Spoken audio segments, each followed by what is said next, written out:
Arbuste fruitier, la pépinière en faveur de la biodiversité. Salut les permapotes, j'espère que vous allez bien. Je suis avec Thomas de la pépinière du fruitier. Peux-tu te présenter et présenter ton projet s'il te plaît? Donc moi c'est Thomas, voilà, donc pépinière du fruitier, production d'arbres fruitiers en agriculture biologique. On produit toutes les espèces qu'on peut faire qui sont adaptées au climat du Nord et donc par extension aussi au climat français. Voilà. Donc on produit sur 1,5 hectare en pleine terre et puis on a un atelier hors sol aussi qui est derrière nous. Hors sol ça signifie plante en pot, hein, tout simplement. Voilà, donc on produit des espèces classiques, pommes, poires, prunes, cerises, et puis des espèces un peu moins classiques, la vigne, le figuier, et puis des espèces encore moins classiques, plus rares, qu'on voit pas du tout par ici, comme le kaki, le feijoa, la siminier, le cornouiller mâle, voilà, toutes ces espèces-là qu'on produit. Il y a aussi du pêcher, de l'abricotier, ça on le voit, mais pas souvent dans le Nord. Donc voilà un peu l'entreprise, la pépinière, donc voilà, bio, et la majorité de la production en racines nues, en diverses formes. On va du sion à la haute tige, en passant par le basse-tige, le demi-tige. On a aussi un petit peu développé de l'ornement pour sortir du fruitier, parce qu'il y a certains de nos clients qui veulent des arbres mellifères pour implémenter dans leur jardin. Et donc on produit aussi des plantes qui sont donc attirantes pour les abeilles. Donc là on a du tétradium, de l'heptacodium, et puis des essences plus indigènes comme le sol marceau, voilà. Donc on s'élargit un peu vers l'ornement spécialisé mellifère. Voilà, pareil. Et du coup là on retrouve des formes comme la touffe, le plan, jaune plan, voilà. Donc voilà, tout ça pour dire qu'on a plein d'espèces. Au sein de ces espèces, on a plein de variétés et on a aussi une gamme non fruitière qui se développe. Mais voilà, le cœur de métier chez nous, c'est le fruitier. Quelles sont tes méthodes de production? Donc nous, on produit des arbres du coup en pépinière labellisés agriculture biologique, c'est-à-dire qu'on va pas utiliser d'engrais de synthèse, on va pas utiliser de produits chimiques de synthèse non plus. Donc on peut quand même s'autoriser quelques produits qui sont issus d'une extraction naturelle. Nous, au niveau produit, ce qu'on utilise uniquement, c'est du Bacillus thuringiensis. C'est une bactérie qui va venir tuer les chenilles. Parce que quand on est au démarrage d'une greffe, il suffit que la chenille vienne manger le bourgeon et c'est fini quoi. Donc du coup on surveille les chenilles activement et on peut les contrôler à l'aide d'une bactérie.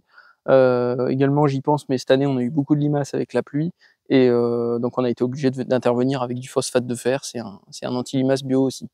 Voilà, donc ça c'est vraiment la méthode de production. Du coup qui dit bio dit aussi désherbage mécanique, hein, pas de pesticides, enfin pas d'herbicides.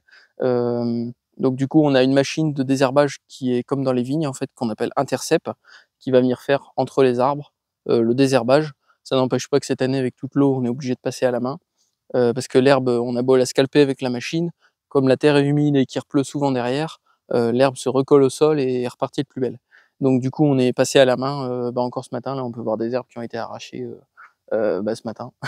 Donc là bon, sur ce rang-là qui est assez propre, on a perfectionné, on va dire, on a retiré quelques touffes d'herbes qui traînaient à droite à gauche, mais globalement voilà, il y a beaucoup d'herbes cette année et c'est lié à notre mode de production bio. Sinon en conventionnel c'était plus simple, il y avait juste à mettre un coup d'herbicide et c'était fini. Voilà, donc désherbage mécanique, agriculture biologique, et aussi on mécanise la plantation, c'est-à-dire qu'on a une planteuse, voilà un peu tout ce qu'on mécanise sur nos méthodes de production. Après on l'a pas vu encore, ou peut-être, enfin ça dépend où ça sera dans la vidéo, mais il y a un atelier de production, ce qu'on appelle hors sol, donc ça veut juste dire que ce sont des plantes en pot, et nous les plantes en pot sont sous une serre, donc avec un système d'irrigation pour les arroser. Voilà, et donc c'est d'autres fruitiers qui sont comme ça en pot. Voilà, et par rapport à notre production, on produit différentes formes qui vont du sion. Le sion, c'est un arbre qui a 1 an de pousse après la greffe, qui fait entre 1 et 2 mètres, qui est ramifié ou non. En gros, c'est un arbre qui n'est pas encore formé, c'est à vous de le former par la suite. Après, on vend du basse-tige, c'est-à-dire une ramification basse, du demi-tige, une ramification à hauteur moyenne, et du haute-tige. Ici, on est à côté de futures hautes-tiges qui seront vendues dans 1 an. Donc voilà, donc une ramification haute à partir de 1,80 m ou jusqu'à 2,20 m pour ceux qui ont du bétail par exemple, pour pas que les branches puissent être mangées par le bétail. Donc si on veut parler un petit peu technique, ici on est sur un intermédiaire. Donc c'est une première greffe qu'on a fait ici au pied il y a maintenant 2 ans. Donc ça fait 3 ans que l'arbre est là. La greffe on l'a fait il y a 2 ans. Et donc ça, c'est la pousse qui a 1 an et demi, 2 ans, on va dire. Voilà, c'est pas évident de se repérer quand on est en pleine année. Donc c'est ce qu'on appelle l'intermédiaire. On a greffé une variété qui pousse vite et droit, qui grossit vite, dans le but de faire un beau tronc. Ce tronc, ensuite, on va venir le déshabiller en fait de ses branches. Si vous voulez, j'illustre un petit peu en vous taillant celui-là.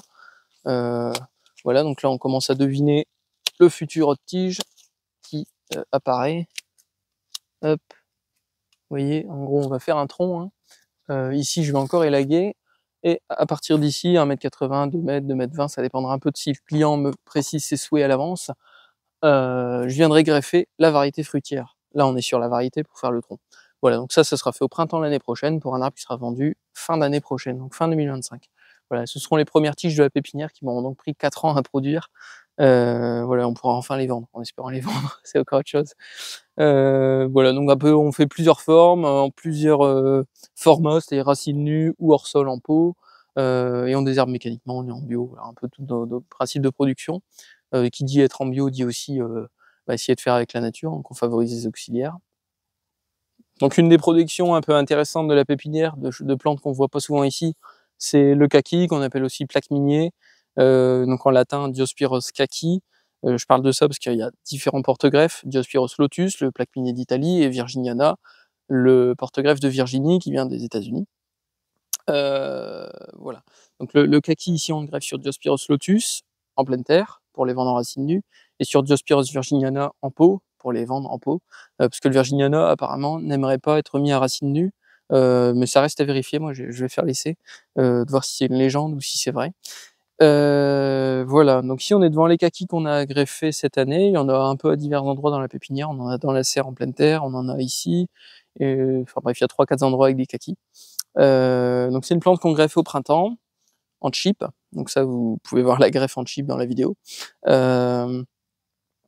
Et cette année on les a greffés en retard parce que d'habitude le porte-greffe gèle un coup, on attend qu'il redémarre pour le greffer, et cette année il n'a pas gelé, donc ça nous a un peu perturbé dans l'emploi du temps. Puis avec la météo pas poussante, c'était difficile de trouver le bon moment pour greffer. On les a fait un peu en retard, puis c'est pareil, il n'y a pas eu du temps poussant derrière. Donc là, ils commencent seulement à bien démarrer. Donc on peut voir des belles feuilles bien grandes. Là, j'en vois une là au loin sur ce pied-là. C'est plutôt original comme feuille. Bon, ça, c'est vraiment que sur les plantes pépinières, sur des plants adultes, les feuilles sont plus si grandes. Mais voilà, ça fait une très belle feuille. Dans la serre, il y en a même des plus grandes que ça. Donc voilà, c'est nos greffes qui vont faire au moins une hauteur d'homme arriver à terme. Là, on va avoir 2-3 belles semaines de beau temps normalement. Donc là, les plants sont seulement en train de démarrer. Je pense qu'ils prennent 1 ou 2 cm par jour de pousse. Voilà. Et puis après, donc ici, on choisit les variétés qui sont susceptibles de bien donner dans le Nord. Donc pour ça, on s'est renseigné auprès de personnes spécialisées dans le kaki pour le choix des variétés. Donc qu'est-ce qu'il faut pour que ça marche bien dans le Nord? Idéalement, ce serait un débourrement tardif, mais il n'y a pas beaucoup de variabilité, c'est-à-dire que tous les kakis à peu près débourrent en même temps. Et puis surtout, le plus important, une maturation précoce qui va permettre d'avoir des fruits qui savent mûrir tous les ans dans le Nord, et du coup en France également. Donc voilà. Et puis donc après, au niveau des fruits, on a soit le kaki asiatique pur, Diospyros kaki. Après, on a des croisements entre le kaki et le virginiana, qui font des fruits très intéressants avec des bonnes notes au niveau aromatique. Et le Diospyros virginiana, lui, qui a vraiment des notes aromatiques typiques, qui tirent vers le rhum, l'abricot. Voilà, du coup, on a une palette aromatique intéressante sur le kaki, et avec des variétés qui savent produire dans le Nord. Donc juste à gauche, là, on a un pied mère, par exemple, qui donne. Donc ça, c'est un Diospyros virginiana pur, donc kaki de Virginie. Donc c'est pas du tout le kaki qu'on trouve dans le commerce, bien qu'il y soit très ressemblant. Donc en général, ils sont plus petits, mais c'est vraiment eux qui sont les top producteurs pour le Nord en termes de qualité, de régularité de la production et de quantité aussi. C'est des fruits un peu plus petits qui ont un parfum différent, mais beaucoup plus simple à produire. Donc voilà, donc ça c'est la variété Lemon Delight, si ça vous intéresse de le savoir. Donc là-dessus, on a peut-être une quarantaine de kakis cette année qui vont arriver. Là, je pense que la période de chute, elle est passée. Donc les fruits qui restent là, c'est sûr, on les aura normalement à manger cet hiver. Voilà. Après, voilà, on a d'autres kakis qui sont tous sains et vigoureux ici, preuve que c'est adapté au climat. Après, le fait que ça donne, c'est encore autre chose. Mais voilà, donc tant que ça sait mûrir ici, globalement, on peut avoir du kaki dans le nord. Éviter aussi les situations les plus gélives, parce que c'est une plante qui peut quand même geler au printemps, et ce qui ampute très sérieusement la récolte. Après, au plus l'arbre sera grand, moins il craindra le gel. Le faire monter, c'est bien, c'est moins pratique pour cueillir, mais on évite le gel. Et aussi, un arbre plus gros, c'est un arbre qui va pas faire débourrer tous ses bourgeons en même temps. Donc si le bout gèle, le début peut ne pas avoir gelé, et si le début n'a pas gelé, il peut y avoir des bourgeons à fruits dessus. Voilà. Donc là, pour la greffe en chip, on a besoin de cueillir un greffon qui va porter les yeux, qu'on va ensuite greffer sur notre porte-greffe. Donc pour ça, je cueille des rameaux qui sont des bois de l'année, donc des pousses d'1 an, enfin pas encore 1 an, des pousses de cette année, 2024. Donc je prends les pousses les plus vigoureuses qu'on puisse avoir sur cet amandier, qui n'est pas très vigoureux cette année. On a trop d'eau. Voilà, donc une fois que les pousses sont cueillies, on va devoir retirer les feuilles pour éviter la transpiration du greffon, et ça va nous permettre d'avoir un greffon qui va se conserver, parce que s'il se dessèche, les bourgeons ne pourront plus se souder au niveau de la greffe. Donc je retire les greffons, les feuilles, en coupant au niveau du pétiole. Et après, la partie la plus jeune qui n'est pas encore aoûtée ou qui est trop fine, je viens tout simplement la supprimer. Et c'est les bourgeons qui seront sur la pousse qui vont être utilisés pour la greffe. Donc là, on va greffer en chip. Donc on retrouve le greffon que j'ai cueilli précédemment, débarrassé de ses feuilles. Et on va donc prélever des bourgeons. Donc on peut regarder de plus près. Donc chaque bourgeon va servir à faire un arbre. Donc je viens prélever le bourgeon en faisant premièrement une encoche sous l'œil qui rentre fort dans le bois, et ensuite je viens refaire une encoche au-dessus. On est à peu près à 1 tiers en dessous, 2 tiers au-dessus.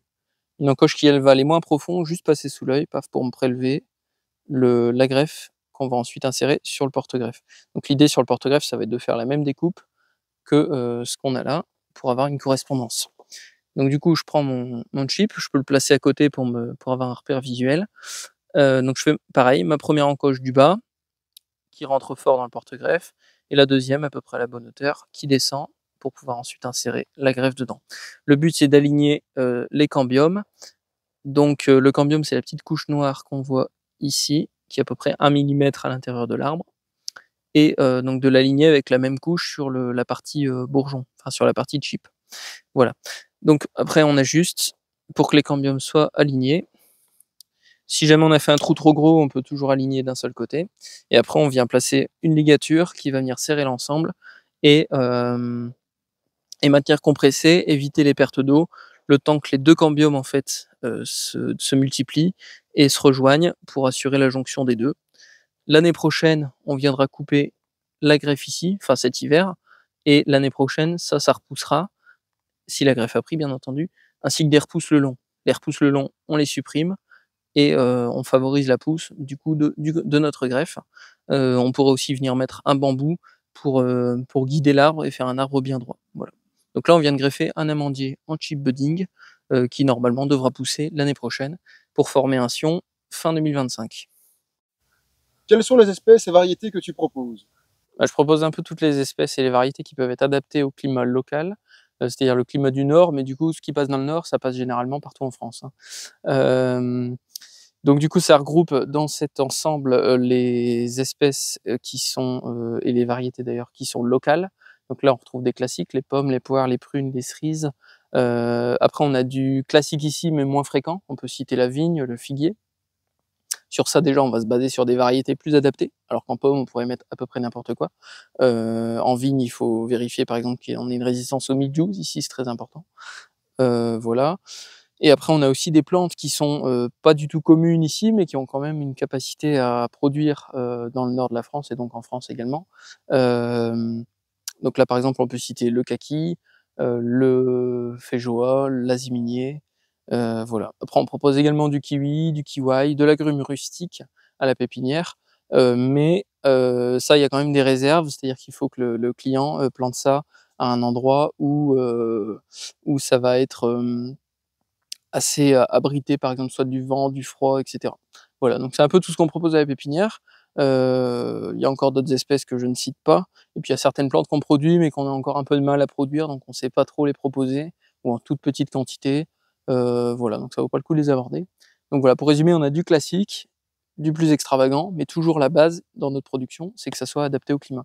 Voilà. Après, dans ce qui est classique, on a aussi des choses qui sont originales. On a des poires à chair rouge, des pommes à chair rouge. Au niveau des prunes, on a des hybrides avec de l'abricot, ce qui vient apporter un peu de rusticité en fait à des fruits qui ressemblent gustativement à de l'abricot. Voilà. Si vous voulez, on peut regarder un peu une pomme sanguine. Là, on est juste à côté. Donc là, par exemple, on est devant la variété de pomme sanguine rouge de Delft. Donc ça produit une petite pomme sanguine qui n'est pas encore mûre, mais je vais croquer dedans pour vous montrer l'intérieur. Donc on a à peu près 25 à 30 variétés de pommes sanguines ici à la pépinière. Ici, on est sur un pied-mère, donc il va permettre de fournir des greffons, mais avant d'en prendre, on vérifie la variété. Puis c'est aussi l'occasion pour nous de l'évaluer, c'est-à-dire de voir si elle est vraiment intéressante gustativement. Si elle l'est, bah, tant mieux, on va l'expliquer comme ça. Si elle ne l'est pas, en pomme sanguine par exemple, c'est pourquoi elle pourrait ne pas être intéressante, c'est parce qu'elle serait trop acidulée. Donc on va tout simplement le mentionner pour dire qu'elle est plutôt faite pour faire du jus, un jus qui sera coloré du coup. Voilà. Donc je vais croquer dedans si vous voulez voir un peu à quoi ça ressemble une pomme sanguine. Hop. Donc voilà. Après il y en a qui sont plus ou moins rouges. Il y a du rose, qui va presque du rose fluo. Il y en a qui sont un petit peu roses, il y en a qui sont bien rouges comme celle-ci. Voilà, il y a vraiment de tout. Il y en a qui sont rouges et blanches, ça dépend. Tout n'est pas forcément coloré dedans. Voilà, bon, c'est un exemple de ce qu'on propose d'original parmi les classiques. Après, on pourrait aller voir par exemple un mûrier. Ça, pour le coup, c'est une plante qui n'est pas du tout classique ici, mais qui est très adaptée. C'est vraiment une des qui a le meilleur potentiel. Il n'y a aucune maladie. Avec les bons choix variétaux, on passe après les gelées tardives et ça produit un fruit qui est délicieux et sans pépins, sous réserve qu'il n'y ait pas de mûrier mâle dans le coin. Mais comme c'est pas commun ici, normalement il n'y a pas de risque et du coup on se retrouve avec des mûres sans pépins qui trouvent du coup dans le goût des notes de mûre. Il faut savoir que le mûrier aussi c'est la famille des moracées, donc la famille du figuier. Et donc sur les variétés les plus sucrées, on retrouve carrément des notes de figue justement, et puis même après on a soif tellement c'est sucré. Voilà, donc on peut aller voir un mûrier par exemple. Donc là, on se retrouve devant le mûrier de la variété Illinois Everbearing. Donc on voit que c'est plein de fruits. Voilà, malgré une année où on a eu du gel tardif, mais ce mûrier-là n'a pas gelé. C'est un hybride entre un mûrier blanc et un mûrier rouge. En général, ces hybrides-là démarrent tard et ont un bourgeon qui résiste assez bien au gel. Pour titre d'exemple, plus loin, là j'ai un Morus rotundiloba, un truc comme ça. Lui démarre en janvier et il gèle jusqu'à 5 fois avant d'arrêter de geler. Donc pour exemple, voilà, le choix variétal, il est hyper important aussi au sein de l'espèce. Voilà, donc là on est devant le mûrier Illinois Everbearing, donc vous avez pu voir sur la caméra un peu le calibre des mûres, qui varie selon un peu l'humidité et la vigueur du plant, mais sur un plant bien vigoureux, voilà, on peut avoir une mûre qui fait plus de 2 cm de longueur pour 1 cm de largeur. Il n'y a pas de graines dans le fruit, parce qu'ici on n'a pas de mûrier mâle. On peut le déguster, et pour info, souvent je vois les gens le déguster en jetant le pétiole, mais sur ça on peut tout manger. Le pétiole se mange. Donc sur cette variété, on retrouve vraiment un parfum de mûre comme celui des ronces, plus sucré, un peu moins acidulé, et c'est très juteux. C'est un jus qui tache également, j'ai quelques taches, je vais en avoir plein la langue, mais voilà, c'est très intéressant. Ça donne bien, un pied peut donner, il me semble qu'un gros pied d'Illinois, ça peut donner jusqu'à 30 kg de mûre. Après, il faut s'amuser pour aller les cueillir. Puis dans la foulée, je peux vous expliquer comment le tailler, c'est très simple. Parce que souvent, la vigueur de cette plante fait assez peur. Là, on est sur un arbre qui a 3 ans, il est déjà gros comme ça, preuve qu'il pousse énormément. Mais en gros, là-dessus, les fruits vont être portés par les pousses de l'année, qui seront issus de bois peu vigoureux. Donc en fait, la taille là-dessus va simplement consister à retirer tous les gourmands. Par la même occasion, comme ça, on contrôle la hauteur du plant. Tout peut rester piéton et cueillable. Et puis on va garder des branches peu vigoureuses à droite, à gauche. Et c'est ces branches-là, l'année d'après, qui porteront les fruits. Voilà. Bon, ici, un peu le fouillis, ça va être compliqué pour vous illustrer les choses. Mais l'idée, voilà, ça va vraiment de couper ces grosses verticales, couper ce qui se croise, etc. Garder des branches un peu inclinées, pas très vigoureuses, c'est-à-dire pas très grosses, pas très longues. Et ces branches-là, l'année d'après, vous verrez, normalement, elles vont sortir avec plein de mûres dessus. Voilà. Après, s'ils gèlent pas, s'il n'y a pas trop d'oiseaux et qu'il y a un peu de pluie, vous aurez des super fruits. Tiens, là, puisqu'on passe devant, il y a un pommier sanguin colonnaire. Donc là, il est greffé sur un porte-greffe de moyenne vigueur, mais ça l'empêche pas d'être tout petit, hein. Donc ça, s'il y en a qui ont des tout petits jardins, ça rentre dans 50 cm de large, 2 mètres de haut, vous le taillez à vie comme ça, quoi. Et en plus, ça donne très vite, facilement. Je pense qu'il n'y a pas vraiment d'erreur possible sur ça. C'est la variété Pilar Red Flèche. Donc pilar en anglais, ça veut dire pilier, c'est comme ça qu'ils appellent les colonnaires tout simplement. Red flèche, ça veut dire chair rouge. Donc c'est le colonnaire à chair rouge, on pouvait pas faire plus simple au niveau du nom. Puis bon, si vous voulez voir dans la pomme, je peux croquer dedans. Donc c'est une pomme, voilà, elle n'est pas encore à maturité, donc elle n'est pas encore très colorée, mais ça va devenir un petit peu plus soutenu à ce niveau-là. Ça va devenir plus rouge, quoi. Mais c'est pas non plus une rouge flashy. Voilà. Elle est bonne, elle est douce, facile de culture, facile à tailler, prend pas de place, elle a plein d'avantages. Par contre, comme c'est une colonnaire, il faut la prendre sur un porte-greffe un petit peu plus vigoureux qu'un type neuf classique. Voilà. Donc là, on se retrouve sous l'atelier hors sol, en serre, où on va retrouver du coup des plantes que je ne produis pas en plein champ, en racines nues. Donc on a de la vigne, on va faire le tour, hein, du figuier. Donc ici on a les vignes, on a du figuier, on a de la séminier. Bon là, faut pas trop regarder, on a eu une erreur sur l'irrigation. Il y a un petit bout de mort. Du framboisier, ça c'est que les porte-greffes, c'est pas encore greffé ni rien. Donc on a du framboisier, on a quelques arbres pour s'amuser là, des érables japonais, mais c'est pas sérieux. On a beaucoup de framboisiers ici qu'on va bientôt tailler et tutorer pour faire quelque chose de joli. Ensuite on a un peu de kiwi, de la myrtille, voilà, de l'aronia également. Et voilà, donc là on a des kiwis en pot de 6 litres, du kiwi en pot de 6 litres également. Donc ça commence à faire des beaux plants. Voilà. Après on retrouve du cornouiller mâle, de la mélanchier bouturée. J'ai aussi de la mélanchier en racine nue greffée sur du sorbier des oiseleurs. Voilà, mais qui lui est en racine nue, celui-là il est en pot, du moment qu'il est bouturé. Voilà. Après on a du kaki greffé sur Virginiana, donc du cornouiller mâle. On peut voir quelques fruits d'ailleurs en cornus mas, mais il n'y a plus grand chose, c'est déjà tombé. Sous serre c'est beaucoup plus hâtif. Donc voilà, bon là il y a un peu de paillis dessus, mais bon, ça fait des beaux fruits. Encore celui-là il est pas très grand. Il y a plus gros que ça également en cornouiller mâle. Voilà, donc ça, pour ceux qui connaissent pas, c'est un fruit qui goûte entre la prune et la cerise. C'est vraiment très bon, facile à produire, il n'y a pas de maladie gênante pour la plante, il n'y a pas non plus de gelée. Tous les ans ça donne. C'est une valeur sûre, hein, au niveau de la production, et c'est un arbuste qui reste petit. Si jamais il y a des petits jardins, tout ça, ou pour faire des haies fruitières, c'est assez intéressant. Voilà, après ici on retrouve des mûriers en pot. Donc pot de 6 litres, pareil. Donc c'est des mûriers qui ont 2 ans. Oups, si j'arrive à le tirer. Pour exemple, hein, ça donne des mûriers comme ça. Bastige. Hop. Bon, il y en a qui sont ramifiés un peu plus haut, ça dépend. Donc voilà. Puis derrière, on a encore du figuier. En pot de 6 litres également. Et voilà, bon, on a fait le tour de l'atelier hors sol, qui est assez petit, mais que j'essaie de développer un peu tous les ans. Mais ici, on a un problème avec l'eau, elle est trop sale. Donc on a du mal avec l'irrigation. Il faudrait investir dans un filtre plus performant. Voilà, pour bien faire les choses. Après, on a aussi les pieds-mères d'agrumes rustiques dans la serre. Voilà, ils sont un peu en pleine terre, eux, à travers les pots. C'est un petit peu bricolage. Et on a aussi des agrumes greffés un peu plus loin. C'est pareil, c'est un atelier qu'on démarre, qui va vraiment démarrer l'année prochaine, parce qu'on produit nous-mêmes les porte-greffes et ils vont arriver à maturité pour être greffés. Donc on va avoir des beaux porte-greffes sur lesquels on va mettre des greffes avec des bons greffons de nos pieds-mères. Et donc je pense qu'on aura des agrumes bien poussants et jolis à proposer l'année prochaine. Voire dans 2 ans, ça dépend un peu comment on arrive à les faire. Voilà. Bon, ça c'était pour l'atelier hors sol. Quels sont les défis que tu as rencontrés cette année 2024 et comment les as-tu surmontés? Le gros problème de cette année 2024, c'est l'eau. On a eu un excès d'eau depuis le mois d'octobre, donc on a eu du mal à travailler tout l'hiver. Enfin, c'était beaucoup plus pénible de travailler cet hiver, ce qui nous cause plus de travail et un travail plus pénible. C'est-à-dire que du coup, cet hiver, on a dû arracher les arbres dans la boue. Même à pied, on a abîmé la terre, c'est-à-dire qu'on a fait des compactions sur au moins 15 cm rien qu'en étant à pied.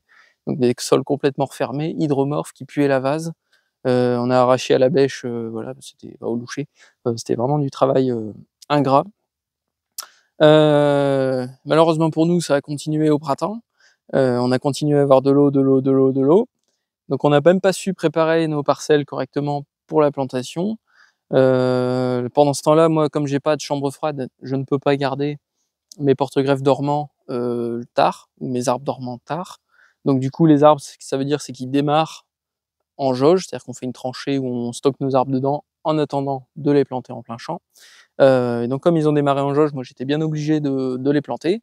Donc on a forcé pour planter, c'est-à-dire que j'ai fait une préparation de sol qui était mauvaise, sur un sol trop humide, mais on n'avait pas le choix, parce que si on repique l'arbre trop tard, le risque c'est qu'il meure, surtout si on a du sec après. Bon, si j'avais su que la météo serait comme ça toute l'année, j'aurais peut-être patienté un peu plus, mais on peut pas deviner, c'est comme ça, c'est la météo. Quelle était la statistique de se prendre de la pluie pendant maintenant 8-9 mois de suite, quoi, ça fait pas plaisir.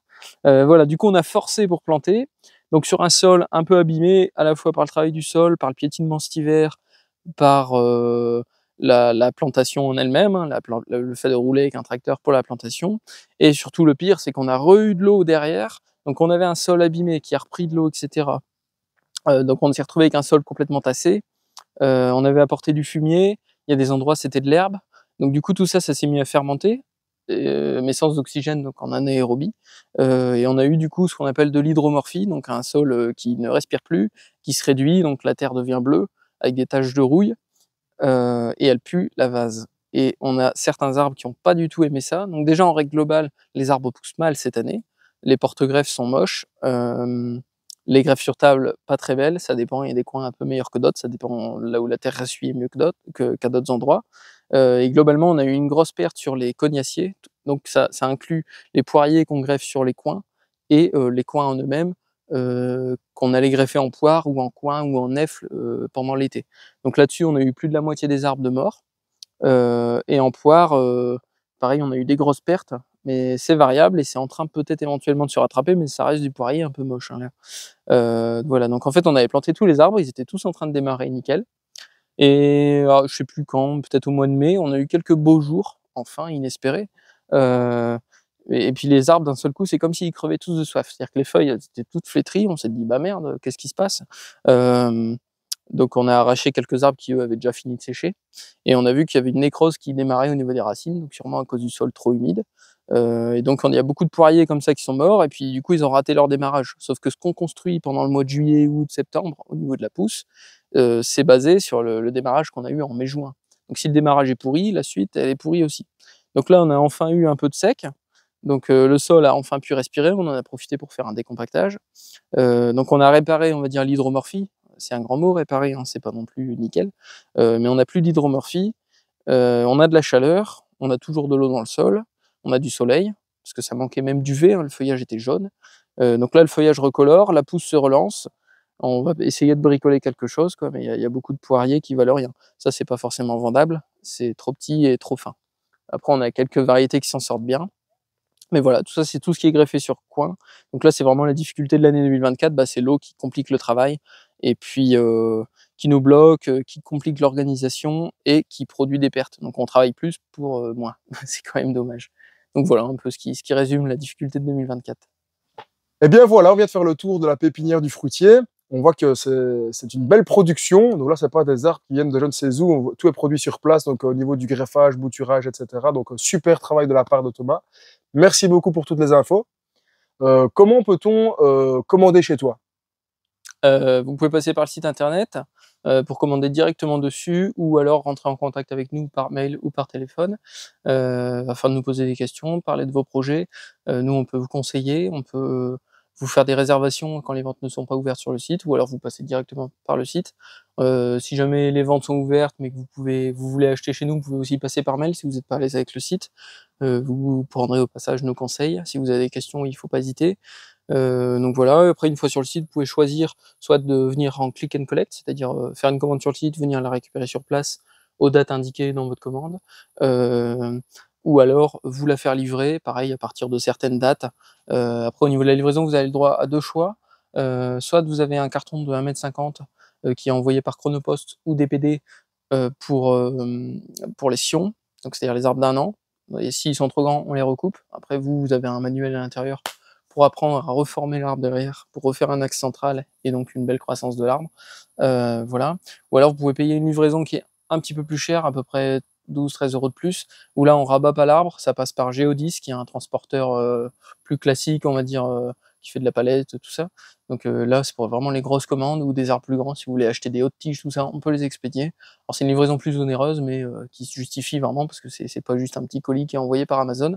On est sur une vraie préparation du colis et un colis très volumineux qui demande un transport spécial, etc. Voilà. Bah, la Géodis, c'est 33 €. La DPD ou Chronopost, c'est 17 € et on offre la livraison DPD Chronopost à partir de 250 € d'achat et la Géodis à partir de 500 € d'achat. Sauf certains cas particuliers quand vous passez par mail. Ça dépend un peu de vos projets. Voilà. Donc tout ça, ça se retrouve sur le site lapépinièredufruitier.fr. On mettra le lien en bas de la vidéo. Merci beaucoup de l'avoir regardé d'ailleurs. N'hésitez pas à lâcher un petit like, à écrire un commentaire et à vous abonner à la chaîne. À bientôt les permapotes. Merci, au revoir.